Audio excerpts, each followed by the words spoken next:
All right, guys, today we're getting into one of my favorite passes and one of the ones that I use to frustrate everybody I roll with. So, my partner's in anaconda guard, okay? He's got one leg isolated really well. So the first thing I want to do is free up my leg by eliminating his big control point in my hip.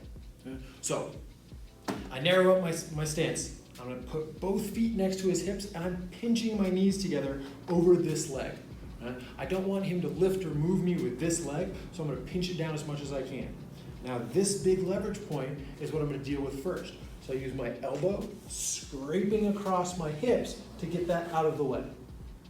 Now I also have this hand free, so if they're particularly stubborn, I can start to block this without giving up that space that he wants to take back.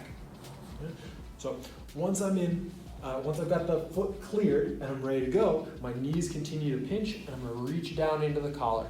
Bring my elbow to my knee and put some weight down on his leg. Notice I'm dropping my hips to the floor.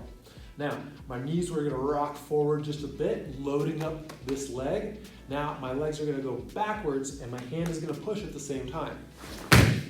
As I push, my knees come back together to not allow him to bring that guard back in. And then my hand comes down and I take them out, dropping as quickly as I can into a low, stable position.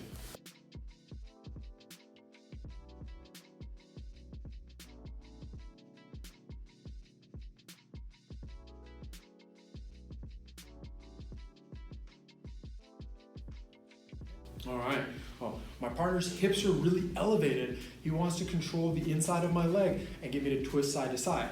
So I'm going to take some motion out of his hips by bringing my outside foot in next to his hip and pinching my knee. My hand comes into the hip and scrapes that heel off, at the same time taking up the space so he can't bring it back.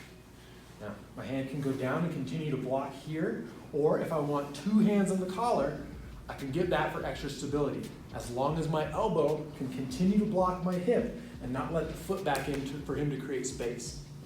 And keeping that always out. Now, I drop my weight to load up that leg a little bit. I push it from the top and snap it backwards with my knees. Now, my knees come back forward and pinch. I don't want any space, so they can bring their guard back in, and then I'm down into the mount.